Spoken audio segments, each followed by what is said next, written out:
So weaning is the most important aspect, as all surviving patients from mechanical ventilation has to undergo this process. So there is no other way. Either patient goes upstairs or undergoes weaning.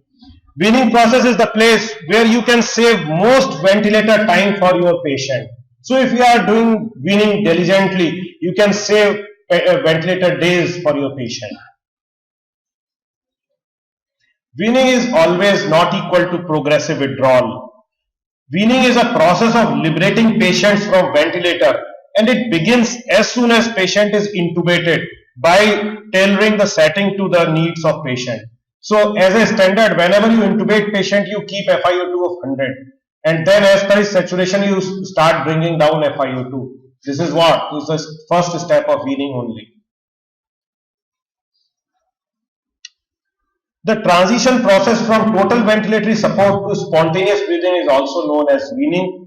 This period may take many forms, ranging from abrupt withdrawal, like you do from anesthesia, take out the patient, immediately take out the tube and patient is up and around after giving the reversal, or in a ICU where withdrawal is a very gradual from ventilatory support.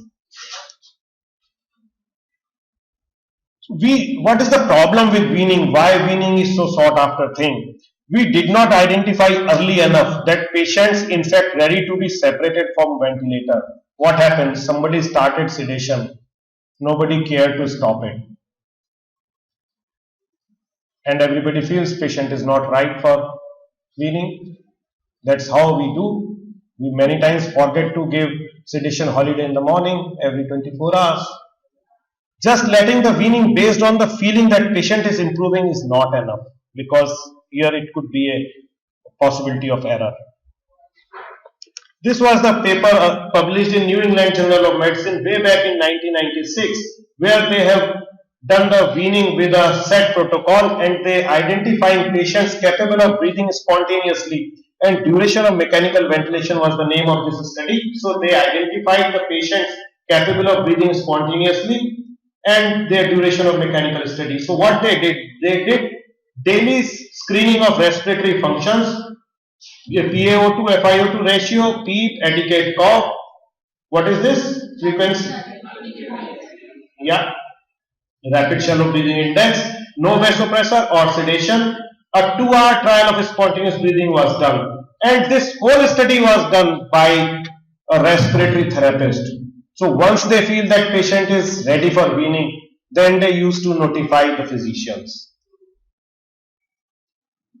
This was the details of this study. I don't want to go much details of this study, but just to highlight the SBT given for 30 minutes. Those who are ready, SBT successful, assess airway, cough, airway secretions and mentation, etiquette factors, extubate, non-etiquette, resume ventilatory support, or SBT stopped because of the tachypnea, poor gas exchange or discomfort of the patient, go back to previously. So many literature they have identified this BOLAS in ERJ, this is a Journal of European Respiratory Journal. In 2007 they have published this beautiful definition, where the simple weaning is patients who proceed from initiation of weaning to successful extubation on the first attempt without any difficulty. Then difficult weaning, patients who fail initial weaning and require up to 3 spontaneous breathing trials, or as long as 7 days from the first spontaneous breathing trial to achieve successful weaning. Or prolonged weaning, patients who fail at least 3 weaning attempts or require more than 7 days of weaning after the first spontaneous breathing trial. These are the details of another paper where the incidence and outcome of weaning from mechanical ventilation was given according to these 3 categories. And as you can see, I'll go through this. They are admitted to ICU, these patients, where their intubation was done. Then somebody died in between, transferred to other ICU before ready to wean, unplanned extubation, maybe self-extubation, which happens in every ICU. Then you start weaning these patients. Patients were unplanned extubation, again during the weaning get extubated. Then final cohort was this, and 59% were the simple weaning patients, and 26% was the difficult weaning, and 14% were the prolonged weaning patients. So as you can understand, is not a small entity. This combined is close to 40% patients. So mind you, in your 40% of the patients in ICU are heading towards some problem. So failure of spontaneous breathing trial or need for reintubation within 48 hours following extubation is known as weaning failure. So it does not mean that you are not able to extubate. Even you have extubated the patient and he again intubated within 48 hours, it will count as a weaning failure on your end, not on patient's end. And in many hospitals, it's a quality indicator. So next appraisal will get affected.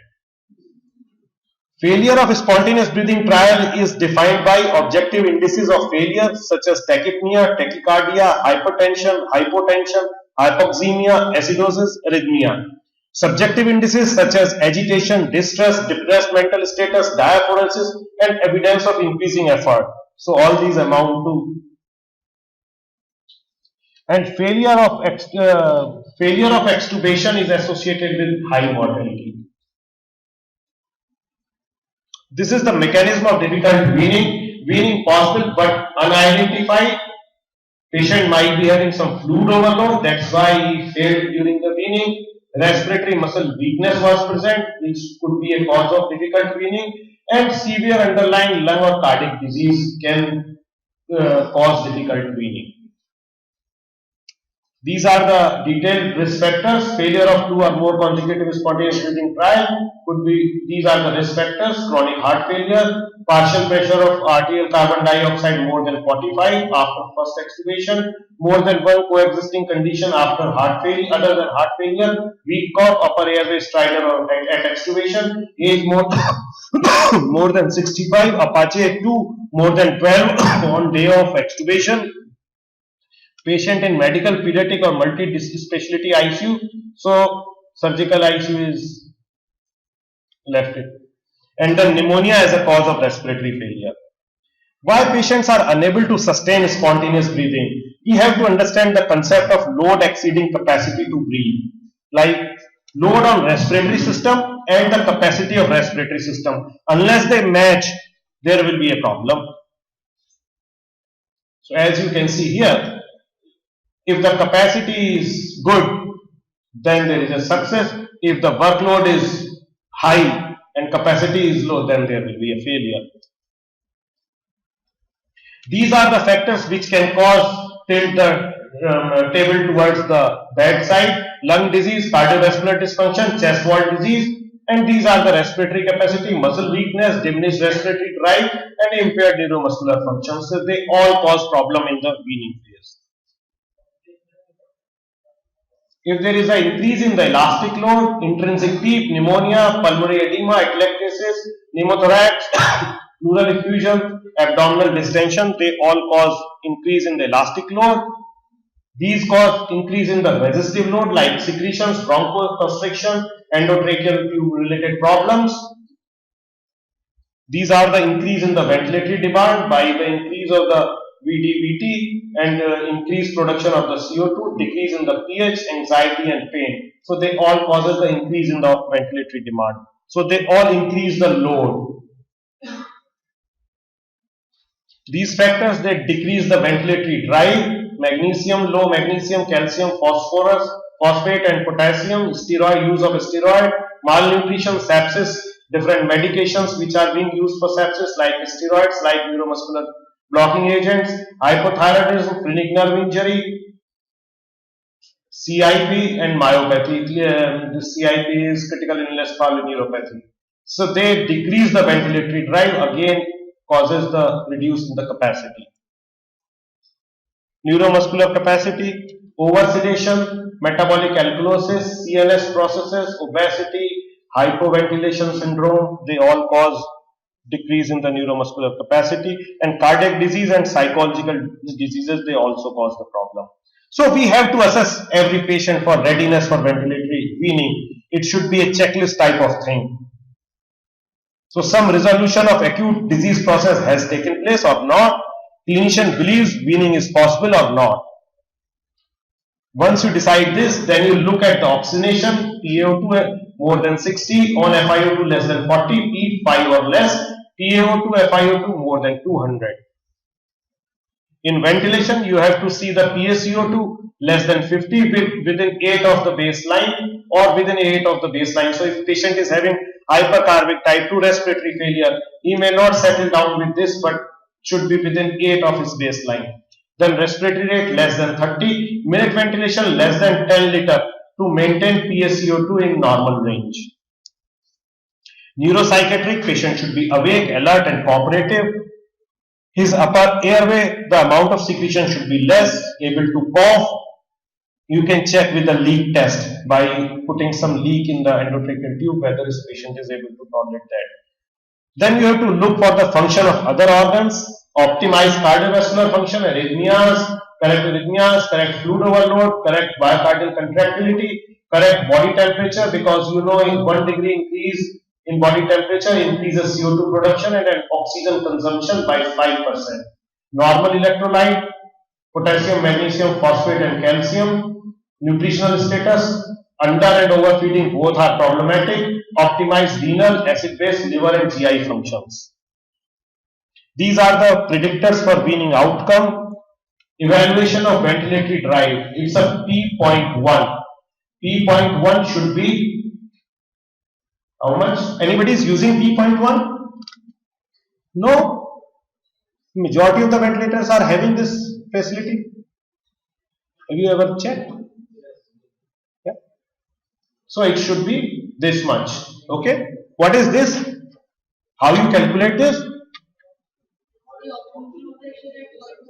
0.1 second. You occlude the airway and check the pressure. What is the pressure? Okay.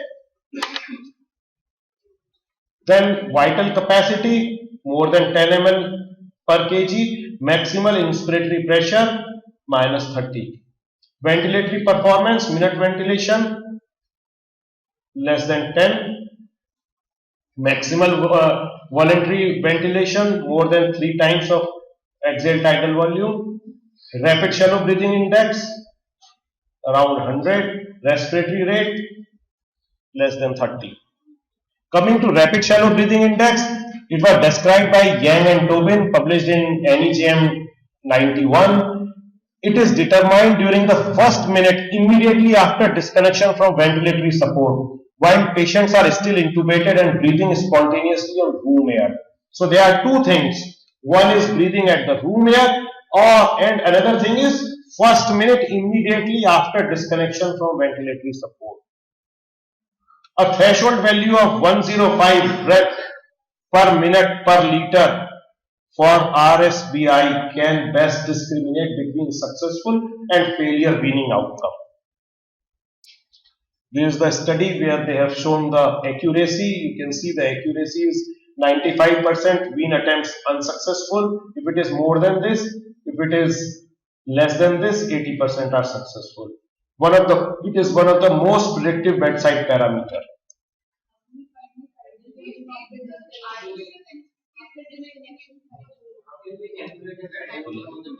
Yeah, good question. So what you can do if you are having the spirometer at your bedside, it is well and good. If you don't have a spirometer, please don't disconnect ventilator. What you can do, bring the pressure support to 0.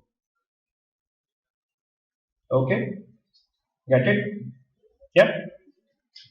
So what mode for spontaneous breathing trial? It could be TPs, could be pressure support less than 7 mmHg, CPAP, SIMV and automated tube compensation, which I discussed in my early lecture. Coming to major question, everybody asks this thing, T-tube versus pressure support ventilation. This is Spanish lung failure collaborative group study which was published in AJRCCM 1997. They were exhaustive study. And what they compared the use of T-tube versus pressure support 7 cm of water in trials of the spontaneously breathing in adult patients.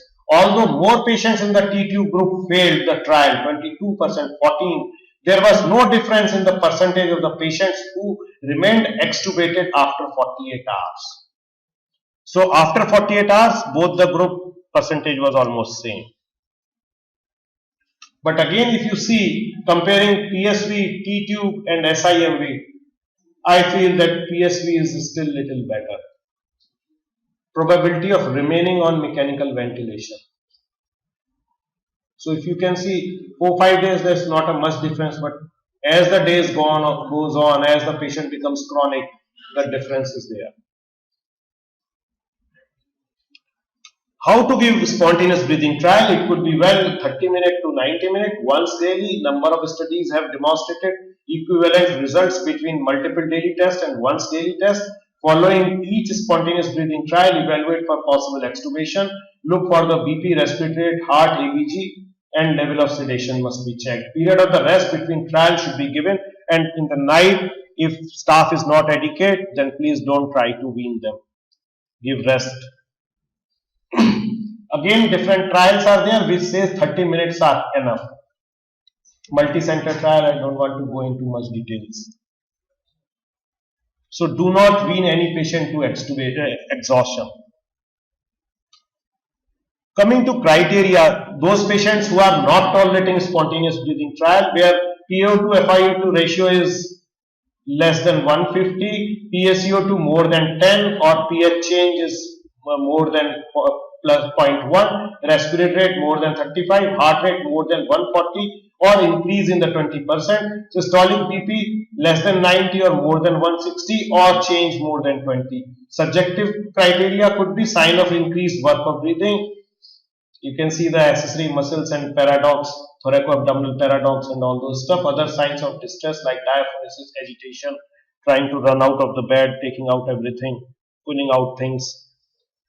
How long to rest a patient after a failed weaning effort? Common clinical scenario, when clinical evidence of respiratory muscle fatigue is absent, multiple daily attempts may be appropriate. In contrast, if evidence for fatigue is evident, then 24 hours of rest on full support should precede the next weaning effort. So there is no fun in trying to push a, you can say a tired horse again and again. Coming to a small slide with the use of non-invasive ventilation in weaning, some patients with acute and chronic respiratory failure, mainly the COPD subgroup, only can be used only in a very selected subgroups. SBT readiness criteria should be satisfied. Satisfy extubation criteria. There are two separate things like extubation criteria and weaning criteria. Then extubation criteria is CNS, cough, secretions, all those things. Decrease total duration of the invasive mechanical ventilation and ICU stay by using NIV. Sometimes you can decrease the total duration, decrease mortality, decrease rate of nosocomial infection, and significantly higher survival rate. But mind you, this cannot be stated as a general recommendation. It applies to this subgroup of the patients only. Got it? So taking help of NIV for weaning is the good idea only for this group of patients, not a general rule. Patients who failed SBT but otherwise fit to be extubated, its use cannot be recommended for all patients failing SBT. Clear? There are certain newer modes we already discussed, they can be used for weaning. Tracheostomy, again a debatable issue. Many people feel it doesn't help. I always feel it helps. It's a secure and easier airway management, improved patient comfort and communication, reduction in sedative use, early transition to oral feeding, reduced oropharyngeal trauma, improved respiratory mechanics and decreased work of breathing, early weaning from respiratory support. I have put question mark because literature does not support. Prevention of ventilatory acquired pneumonia, again literature does not support, but I feel that these two play a very important role. So management of the patient with prolonged weaning failure, you can see here tracheostomy, rehabilitation, specialized weaning units. When you fail to the weaning, you shift the patient from your ICU to a specialized weaning unit. Tracheostomy, rehabilitation, terminal care, maybe home ventilation, whole jigsaw is there. Same way, same thing, almost I have summarized it. RSBI, daily SBT, nothing great. Extubation, go back. As you can see, they are grade 1, level 2. So points to remember, Prerequisite for weaning, reversal of the indication of mechanical ventilation should be there. Check for the readiness for weaning. Maximal inspiratory pressure is the best predictor of weaning failure. Ventilatory discontinuation should be done if patient tolerates SBT for 30 to 120 minutes. Patients who fail on SBT should receive a stable, non-fatigue, comparable form of ventilatory support. Don't try to exert them too much. There may be substantial benefit to early extubation and institution of non-invasive positive pressure ventilation in a specific subgroup of patients who are either immunocompromised or having COPD. Use of liberation and weaning protocol facilitates the process and decreases the ventilator length of stay. Tracheostomy in prolonged weaning failure is needed. Thank you very much.